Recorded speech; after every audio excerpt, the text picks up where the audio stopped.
Hello and welcome back to New Game Plus TV on tour. This is a return to TV for New Game Plus in name actually, for the first time in quite a little bit. My name's Jack and I'm here with Jason. Two faces you may recall from New Game Plus TV a little while ago. How you going? They still play the replays, right? So like... Oh, do they? I don't know if they do. They do, yeah. Anyway, doesn't matter. I mean, like, we took a couple of years off. COVID was tough. But no, basically, I think it's we've been traveling a lot. We realised we'd seen a lot of cool things, and as always, we wanted to share those. And so, we had a film kit with us basically everywhere we went. Yep.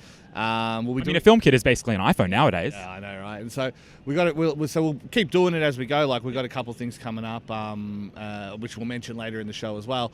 But that's basically the long and short of it. Is like we're back in the mood to make some content. So let's make some content.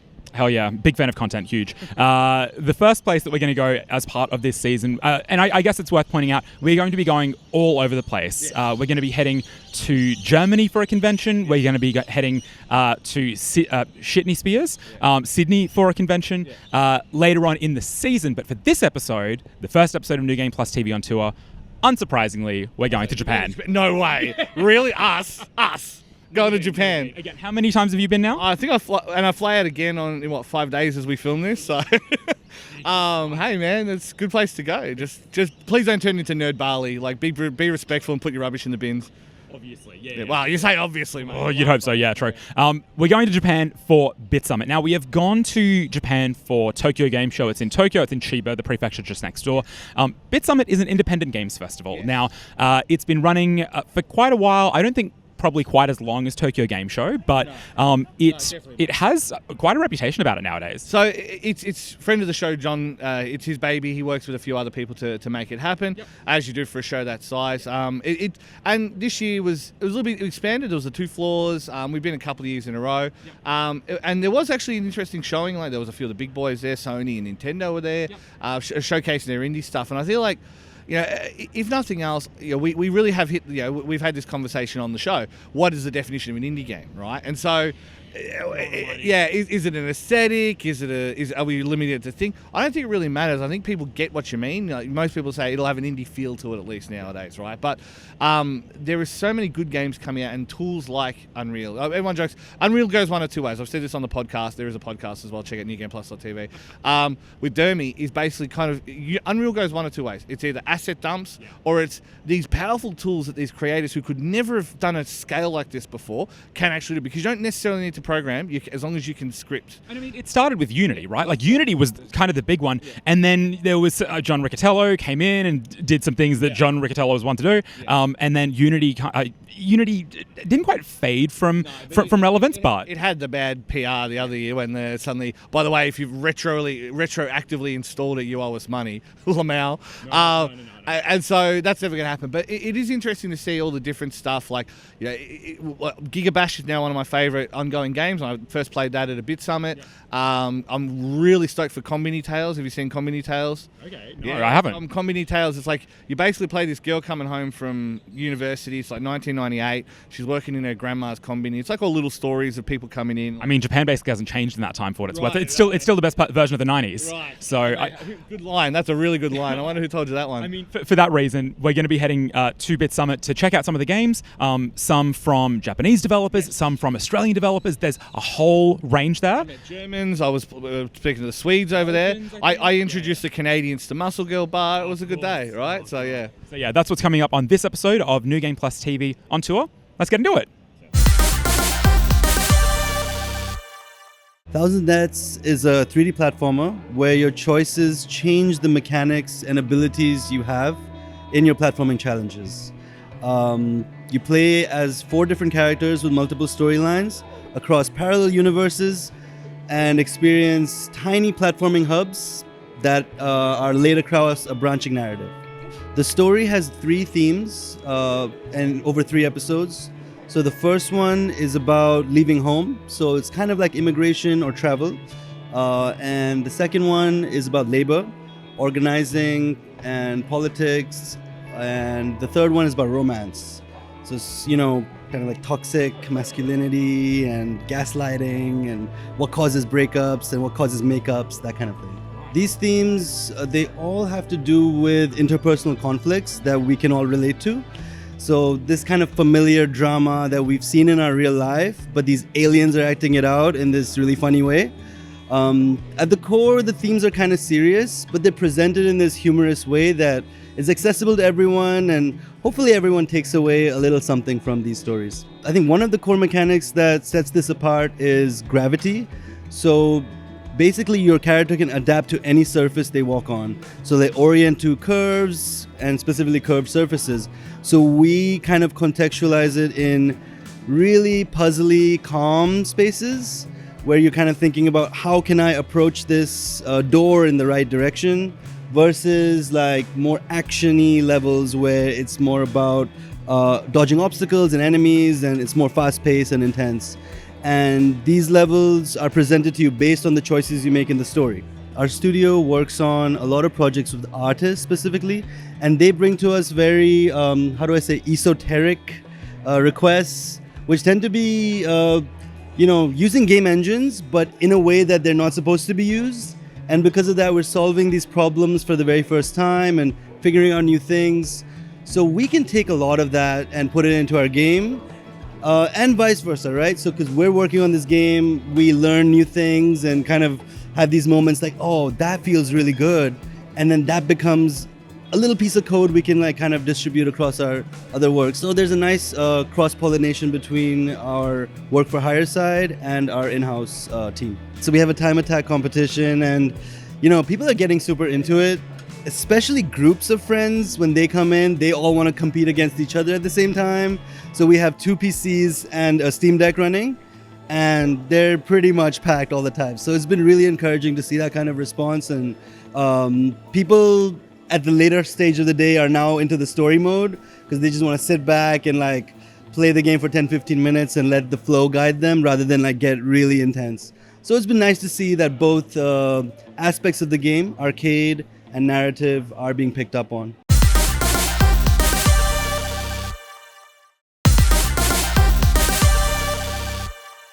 Hello and welcome back to New Game Plus TV after it's been a little while, but of course the return here is going to be in Japan. I'm Jack, I'm here with Jason, and Miyako Messe is not quite Makuhari Messe, but it does feel almost as gross as I feel in... It definitely makes you messy. Yes. Right, yes. That's what it's so sticky and hot. The humidity's actually not too bad today. Every other day, The breeze helps. the breeze does help, and every other day so far it's been 80+%. Today it's in the 60s, so it's still 34 degrees. And as we know, I do not enjoy the sun, and the sun and I are not friends. And that's why it's been nice to be in an air-conditioned building that helps mitigate that somewhat. I'm very much on the other side where I'm sick to death of Melbourne winter. It is not for me, it is not for my skin, and so I'm very much enjoying the heat and the humidity, and I still find sweating so quaint. It's just such a change of pace. Freeing. Look, at the moment, Melbourne's so cold I can actually wear a jacket, and I just cannot do that. Here... Meanwhile, I'm wearing 4 layers in Melbourne. Yes, no, but here I'm not even wearing pants, and I mean, like, that's pretty true most of the time. But again, I love being here, but I'd much rather be here in January, February when it's 2 degrees. Could not say the same. I mean, January, February, any time of year is a good time of year in Japan. But the reason why we are here at this time of the year, and particularly in Kyoto, is because of Bitsummit, which is happening behind us at Miyako Messe. Bitsummit is an independent games festival. Thankfully, the business day today, Friday, is not particularly busy. Now, I will say that Bitsummit feels... Well, I walked into what used to be all of Bitsummit, the downstairs area, and said, wow, this is empty. The reason is upstairs now exists, and it is much bigger. Chock-a-block. And that was... So downstairs had a lot of the... I would say the industry side. There was like merch booths. There was food booths in there, which is the first. Red Bulls, people like that. Upstairs, there was PlayStation, Nintendo, Cygames, Arc System Works, Spike Chunsoft, all these bigger local publishers, and then a lot of the kind of small and medium-sized publishers, and then just a lot of devs. So that was the true kind of, I would say, dev show floor. And there's lots of great stuff up there, like between... the stuff on that first floor, like the silly stuff made with weird controllers and stuff, right through to this really hyper-polished, probably 2 months out from launch kind of indie games. It's just got a really great mix. That's probably one thing I like about Japan, and Melbourne's got it too. it doesn't necessarily limit the creativity of whomever is there. So if you've got a game that's just there to be experienced, something fun, something whatever, it's not necessarily about shipping a commercial product. It's about having these cool, fun experiences that video games can do. And that's what kind of indie games are about. And the Japanese love that kind of stuff. They love their cottage industries. Yeah, it revels definitely in that sort of like, you can just be weird for the sake of weird. And I think that this conference convention event is a very good complement to Free Play, which happened fairly recently in Melbourne and was so far removed, I felt, from the commercial aspects of the game's business, I suppose. It was kind of refreshing because the game's business is in a bit of a dire spot at the moment, I think it's fair to say. Especially like but indie scene, but I think what's interesting is that this event touts itself as an independent games festival when some of the publishers you listed, Sony, Microsoft, Nintendo, are here. It's not quite as like grassroots, I guess, is what you think when you hear independent games. But I think that the increased focus, there is far more focus on smaller games than there is on the big publishers. Yeah, that's true. And I guess that is the thing. It spans the spectrum of what you would consider aesthetically an indie game as opposed to what is technically an indie game. And that is the thing. It does cover that wide spectrum. Whereas, in when you do packs and stuff, it's like, here are these ones that are usually picked for an aesthetic. They're usually, either run by a publisher or they've got a publisher behind them. There's very rarely is it just like a self-published, title, blah, blah. And so, I don't know. I think it's a good spread across the spectrum. And it is a good chance to, a lot of familiar faces for us, both Japanese and Australian, who we know, who've seen do previous games and stuff like that. And it's just interesting to see what they're on to next. Like, we'll have played their old game, they'll see what they're doing now. Well, I mean, on that note, I came across Hipster Whale, who are well known for Crossy Road. Crossy Road is either coming up or has recently come up to 10 years, which is kind of terrifying to think about. And so Crossy Road Castle, they have on show here at Bitsummit. They have a console version, which is, an interesting jump to make. I think that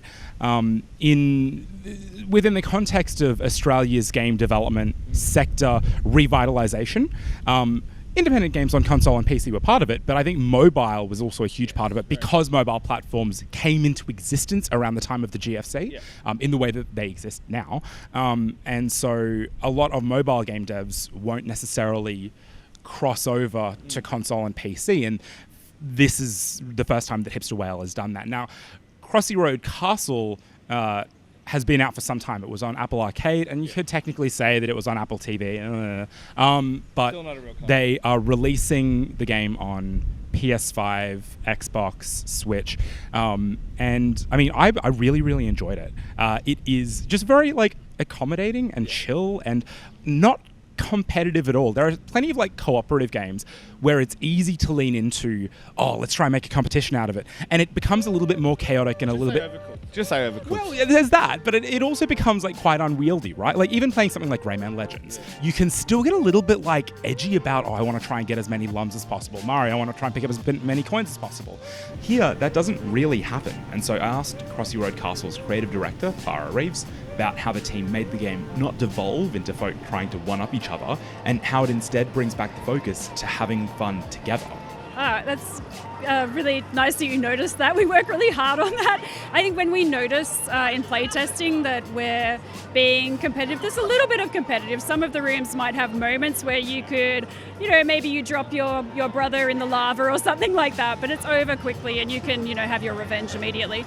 But we really, in all of the design, we try and make it collaborative to make all the communication options that we have in here, they're all about a collective goal. And I think also the speed of the game, you're really just pulled forward. The goal is always one where you're working together. So if one person achieves it, everyone gets it. So there's not really a big benefit other than it might be funny for a second to troll your friends.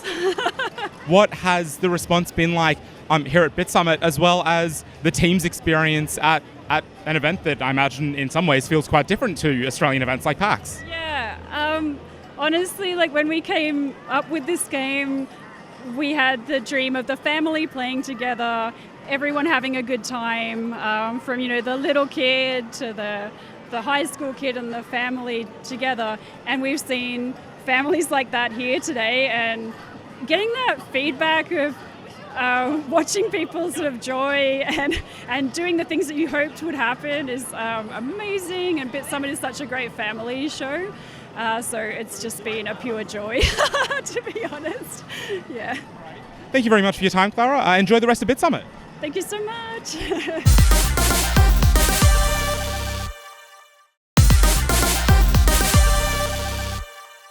Hello and welcome back to New Game Plus TV. I'm Jack, I'm here with Jason, and any time of year is a good time of year in Japan, but the reason why we are here at this time of the year, and particularly in Kyoto, is because of Bitsummit, which is happening behind us at Miyako Messe. Bitsummit is an independent games festival. We played a barcode shooter. I was just about to say, you have actual like retail scanners. And the game prints out, here's the drone, you've got to fulfill the order from the drone. So you print out this thing, scan the barcode to activate the drone, then you scan the barcodes on screen, it sends the items and it sends them off. And then, so it's a really interesting use of those controls, what is effectively like a light gun shooter, but using a barcode scanner instead. And it just goes to show you, it is that thing of, like the modern way that computers interface with everything really helps like remove any of those kind of things that were stifling creativity in the old days, whether it was technical limitations, whatever it was. Nowadays, they're much less of a problem than they once were. I think more so. I looked at it and I was like, how have I never seen this before? Because you think about it and you're like, what is the barcode scanner doing that's like revolutionary and incredible? It's literally just sending a number to the computer. That's all barcode scanners are. And so I'm like, how has no one just made a light gun game with a barcode scanner? Like, that's fucking awesome. Yeah, and it taps into it's like got that overcooked competitive nature. There was a 2-player cooperative mode and stuff, and it was like, I didn't feel it was competitive. Like, I didn't think that it's cooperative, but I wasn't like trying to like get more points than you. I was just trying to like, we were both trying to do as much as possible. Yeah, trying to get more points. Like same with Overcooked, right? So it's like, that's where that tension comes, because like if someone doesn't do something right and you miss out on points, it's like, if you just done the thing I told you, and that's where Overcooked builds its fun. Silly, like just and like the cartridge jostle game or the hitting game. What was that one? Bear Run. So basically, it's like it's a fake speedrun game, and you're just trying to break the cartridge. So you're tapping the button, and that technically acts as like a hack button, and you're just like skipping ahead, blah blah blah. And so you can't do it too much, or the game freezes, which means you've lost, and you can't. But you're still prone to the same pitfalls that you would expect out of the normal game. So it's like you've still got to do it so that anything that's going to hit you, you've got to glitch through it. But you can't glitch too much, so you've got to time your presses, like your button presses, but then you've got to do it fast enough that it's... So again, all these kind of silly things that you look at like, well, that's dumb, but it's the fun kind of dumb. It's the, hey, this is something silly, and I'm glad someone's having fun with this. That's sometimes that's just what you want. They're also perfect for an event like this. It's not necessarily something that you would play at home all the time, and I don't even know that I would say that they're party games, like really in that way, but I think that speaks to Bitsummit, like doing its own thing. I mean, along one side of the downstairs exhibition hall is just a bunch of Game Jam games. So there must have been a Game Jam in the lead up to Bitsummit. And so there's something like, I would say 20 or 30 games maybe, that are just like small, basic, relatively. I mean, they're Game Jam games. And so they're not games that you would sink a whole lot of time into at home, but you're kind of just happy to be there, and all of the devs are happy to be there. And I think that positivity and that like that energy that I get from events like Bitsummit has that in every single possible way. And it's similar way we do events. Like one of our classics is bringing out 1-2 Switch. One of our classics is making people milk cows, all that kind of stuff. And it's like, because it's fun and it's dumb, and you wouldn't play it at home. Like you wouldn't play with your friends. It's less fun. But thing. Sometimes those games, there's no place for them in you actually playing games. But when it's a spectacle, when it's the carnival sideshow, different conversation. So this is, as I mentioned earlier, the business day of Bitsummit. There are 2 more days. They are consumer days. The business day is really for media. That's why we're here, as well as business folks, so developers to meet publishers and marketing folk and all of that. Yeah, so a lot of those like meetings that meet to match, you love meet to match, all of those are happening today, whereas punters can come by and buy a ticket tomorrow and on Sunday. So there's going to be more here at Bitsummit in Kyoto, and there's going to be more from us in Japan generally, because I'm heading back to Tokyo on Monday, as I believe you are. And so you'll see more from us coming out of New Game Plus in Japan again. How many times have we been here now? Too many. Don't worry about it. Have you kept count? I'm up to 17, but that's okay. 17? Don't worry about it. Don't care. And that is it for this episode of New Game Plus TV on Tour. Bitsummit, great show. And indeed, we have 2 more episodes on Bitsummit coming up in the season. So make sure you stay tuned to C31 and, of course, our YouTube channel for those episodes very, very soon. Yeah. But it really kind of begs the question, Bitsummit versus Tokyo Game Show. We've done Tokyo Game Show a few times. We've done Bitsummit a few times. There are some pretty marked differences, I would say. Now, locally, I'd say in Melbourne at the very least. So if you want to compare it, obviously the big three were all for the longest time have been E3, Gamescom, and TGS. Yes. So they're always the big three across the world. E3 is dead. No more E3. Oh, you don't think it's going to come back at all? Look, I think if it does, it's going to basically be PAX. You know what I mean? Like they're going to do PAX LA or whatever they want to call it in a very similar style. I mean, we know people who've worked on both. You know, who I believe have the mojo to rehabilitate it, but we'll see. But I think with TGS and comparing it to Bitsummit, to make a local comparison and one that, you know, is something of a conflict of interest, Bitsummit's way more TGX. It's like community focused. And that is TGX, the Game Expo. The Game Expo, yeah. Right? Which is Melbourne in March, and so that it's smaller, more indie focused. Lots of these smaller communities coming together. A bit more of a focus on the specific communities having their space to do that kind of thing. Yeah. TGS, for all intents and purposes, it's a trade show. Like it's a trade show with media, and so the feel is different. Like we're still talking Japan, so you've still got Booth Babes and all that kind of stuff. And it's also got quite and the shot, but it's also a lot of business. It's worth pointing out. So E3 had a lot of business focus about it. Gamescom has some business about it. Yeah. I mean, goodness, there are entire halls that you'll see later on in this season on Gamescom, but E3 felt way more business than consumer. And then TGS, there's a lot of behind closed door business stuff. And a lot of it is B2B. Like, obviously, they open them all up to consumers. Well, no, E3 was never a consumer show. They had the consumer day at the very end. For a while, yeah. But Gamescom and TGS, you could buy tickets to as a normal expo. So you usually get the 2 days of media, and that's the best days to get your work done, because the 2 public days are flat out. Like 200,000 people each day. It's nonsense. So don't navigate the things if you don't have to. Journo privilege, Lamau. But I feel like it's still a trade show at its core. You still have meetings with Capcom. You still have meetings with Koei Tecmo. If we want to see people, we still have to go and sign in at booths. When I wanted to play Monster Hunter Wilds, had to sign in at a booth, had to go, get the appointment to be able to play the game. Whereas Bitsummit, most interviews you got, we just walked around and said, "Yo, you want to be on our show?" They're like, "Yeah, okay." Any publicity is good publicity. Which, I mean, obviously that's our bias, right? Like, we have a very different perspective as media to be able to get access to the media days. It's a very different kind of show. I mean, at Bitsummit, it's not a whole lot busier on the public days, whereas Tokyo Game Show, it's worth pointing out, I have not done a consumer day at Tokyo Game Show. You have, and I've seen photos, and it's absolutely harrowing. The best merch is on consumer days. That's the problem, right? So it was the EDF, it was the Earth Defense Force 25th anniversary last year. It was last year before, and so I basically had to go on the Saturday to buy the merch because they weren't selling it on the thing. Right. And I got in there as it opened, and still stuff was sold out. Like I was still able to get in. And then this year was the ruckus year, remember? This was the year that I missed the first day because Kabukicho finally got me. So that one you can listen to the podcast in here as well. But it's a very different show. You go in it with a very different attitude. You like being Makuhari Messe, basically going out to Tullamarine. Like it's that kind of distance away. You're going past the Disneyland crowd. You're going past all that. I mean, also Tullamarine's a particularly apt parallel to draw because like Chiba is like basically like it's not the city, right? Exactly. It is a separate exhibition hall. Has multiple ways to get there. You could drive there, you can bus there, you can train there, whatever it is. But they all kind of suck on public days, especially for the weekend days, because you're dealing with Disney traffic. You're dealing with TVS traffic, and that station gets so full. So your best bet, if you're not going to do it, leave. And I think I actually did a video. I'll submit it as a bunch of shorts. Leave TGS after you're done. Go to the Eon Mall and go get some lunch. Do not bother with the train until 7 o'clock. The Eon Mall, you can decide if you're going to walk up to the other station and try your luck there, or you can try it at the main station, Keihi Makuhari. Now, look, we're talking a lot about Tokyo Game Show, but this is the first of 3 episodes on Bitsummit. Next episode, Emma's going to join me and give her impressions on not only her first Bitsummit, but her first time in Japan. Yes. Very, very different perspective. And then I'm going to drag you back in for the 3rd episode at Bitsummit. In the meantime, check us out on all of the social medias: Facebook, Instagram, Twitter, Blue Sky, Pornhub. Probably not that one. No, I don't really know. We're figuring it out. No, we're figuring it out.